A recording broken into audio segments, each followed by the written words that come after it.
Hello, on today's episode of Seedy Location, go back to basics. The meta. What does it mean to you? I was trying to get into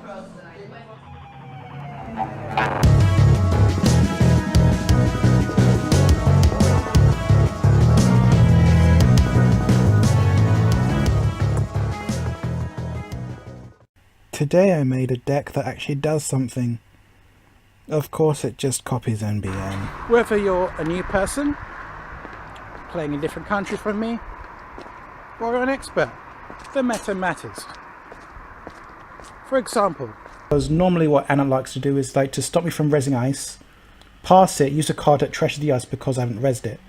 So they force me to not be able to res the ice and then they trash it, and that's the normal starting pattern, but that hasn't happened, so I'm feeling quite lucky. say only two of you are playing Netrunner. Maybe you and a friend. The types of cards you're likely to play against will be very different compared to what you play with your friend. Now, that doesn't mean that you'll not be able to win. It just means that the level of experience you're going to have will vary. So experiencing different metas, different styles of play can be very important. And many of the experts here will have experienced many metas. Myself, for example, I start off in Birmingham and I played some of the best players in the country. So if you went there with a core set deck, you're going to see a whole bunch of cards you've never seen, because their meta is different. That's what a meta is. Nowadays, this is more so true with the new developer Damon Stone. We have seen a torrent of cards that have continued to redefine the meta. I think I disagree with the direction he's going in, but I cannot disagree with the effectiveness of the design.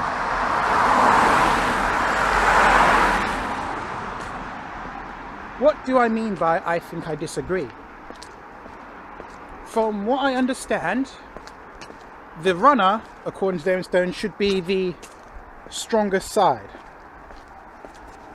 Or at least the more effective side. I don't know how to word it. Runners are not inherently stronger than the corporation, but given enough time, the runner is the side that will most likely win. If I understand the design philosophy correctly. I could be wrong. I, however, am of the belief that given enough time, the corporation should win, and the runner should be on a desperate dash to victory. And, you know, if that is really the dominant deck type, well, what's its hardest matchup? What are the worst cards for it to face? Yeah. Let's put all of those together. Let's really try and develop a core deck and a core play style that greatly reduces its effectiveness, right? Because if this is what the meta sees as the best deck, rather than buying into it and playing it myself, I can acknowledge the fact that there are going to be a whole lot of other people that are going to buy into it and are going to play it themselves, and they may actually be correct. But the meta choice goes two ways. Play it, or play something that goes against it. So if I can discover the thing that it's weakest against, and that breaks that, I may have a bunch of really easy games with people who are completely unexpecting this. They're going to make suboptimal decisions without even knowing they're making them. Let's just take these four cards alone. Just these four alone. Okay? Number one on the list, Temujin Contract. You leave one server open at the start of the game, and you're done. You're done. The runner gets ahead. The runner... How many credits is on this? Get 4... 20. 16 credits! So if the runner has this in hand, they're going to get 16 credits. And how often can you afford to res all the ice? So how often can you put down 3 pieces of ice and afford to res it all? Or like get the right... The amount of tech you need to do to stop this from happening is stupid, and that doesn't even stop them from getting money in other ways. It's just... the speed at which runner gets money nowadays is just far too quick. Because of this, runners can just spend one turn getting money and then they can just set up. It's just madness. Next, let's look at paperclip. Okay, having a barrier conspiracy breaker in Anarch, sure, why not? Why not? Sure. But, oh dear, you just have to pay the install cost. It costs 4. Guess what gets you 4? The first one! And then it's just so efficient to break. It's just so... Barriers are done. And if you hit a barrier, oh dear, it states just... Oh, sure, okay, sure you can... Take against it with arc lockdown. Oh, sure, you can blacklist, sure, and you can... Cronus protocol, but if it's not in the... What if it's not in a heap? If it's not in a heap, you can't get rid of it. It's just there. And you have to not only shoot it down, you have to stomp on it, or it comes back like a zombie. If it's not done on the last click, they just bring it back. They run it back and reinstall it. Okay, Citadel. This one I'm not too worried about actually, because it's got location on it. You can use Elizabeth Mills, and she can get rid of bad pub. So, I mean, that's okay, I guess. But Trace 1, I mean, it's just getting you money from Power Tap.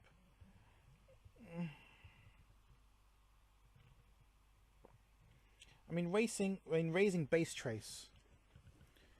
I mean, there should be more cards that raise base. Net Police it's far too inconsistent. Sometimes you get one on it. Sometimes you do get the 4 if they've got the high link, but most times you're better off just going with the transmission dish. And HB are just better off just using Adonis campaign or Eve campaign. It's just, oh, I'm so tired. And finally, Rumor Mill. This just blanks so much tech. I mean, Jackson's going to rotate out soon. Do you have to make it so strong? Okay, you know what?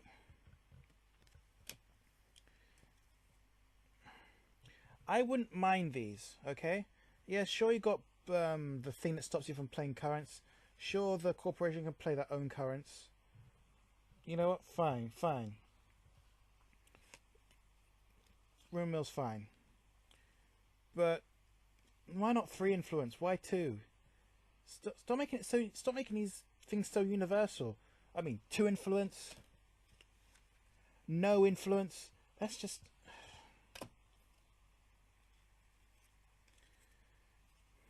Okay, paperclip. Paperclip has got 3, so I can't be too angry about paperclip. I'm more worried that it's not just paperclip, but it's the whole breaker suite that does it. Paperclip by itself is not so bad, even though it doesn't validate a lot of barriers. Just make barriers bulky. Or at least make Wayland and HB barriers bulky at the very least. And temperature contract. Why the hell isn't this 4 or 5 influence? If this was 4 or 5 influence, you know what? Fine. Because once I see this card, it's like, oh, that's where your tech is. I'm not going to see this and account siphon. And, oh, it's just, oh. Yeah, I mean, two influence. Come on, Damon. Come on. You don't need to ban this card. Just, I mean, if you got cards like this, I mean, you don't need to ban them, but 2 influence. Come on. Really 2 influence. And you're gonna give Wayland all this fast advanced tech. Wayland doesn't need fast advanced tech. You just need to make ice. Glacier matters, folks. Ice lives matter. Ice resin matters. Just make resin ice relevant again. That's all that needs to happen. Okay, now let's go over the MBN prevalence now with tags. Okay, Scorched Earth, Exchange of Information, both require tags, and Best Defense requires tags. There's so much stuff requires tags. I mean,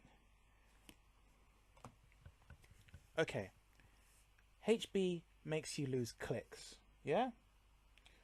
What is the worst that can happen when you lose a click? Not all your clicks, mind you. I mean, you've got Ryan Knight. Oh, you lost all your clicks, and you can take 1 brain damage. Oh, you lost all your clicks, and now I can gain an extra click. It's a bit meh. It's a bit meh. I mean, High and City Grid. You lose a click, you lose all your money. That's it. You know, just take some of these tag effects. Put them on a lose clicker effect. HB done. Simple as. Oh, you lose a click. We exchange some. I can exchange your agenda. There. Oh, you lose a click during the run. Take 4 meat down. Yes. Oh, you lose a click. Lose all your use all your credits. Yes. Just come on. Lose a click. Gain a power counter. There. Come on. Make the clicks matter. Right now it doesn't matter. Come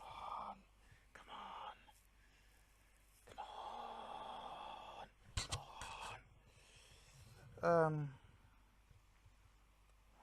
This is me sober, by the way. I drink to calm down. I'm sorry. I'm sorry. Thank you for listening.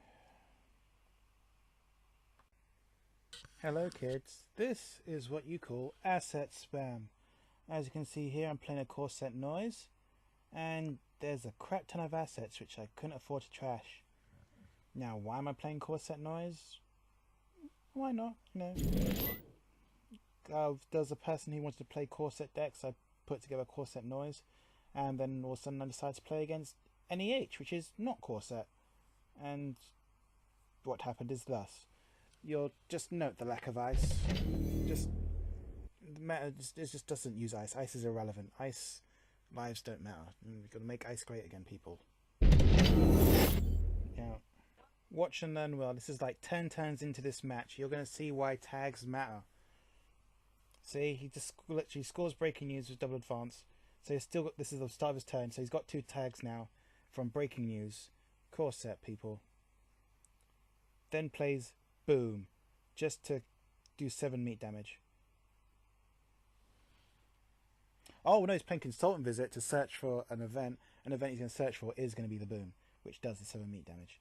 So pay 6 credits, 2 clicks to do 7 meat damage and get the kill off. And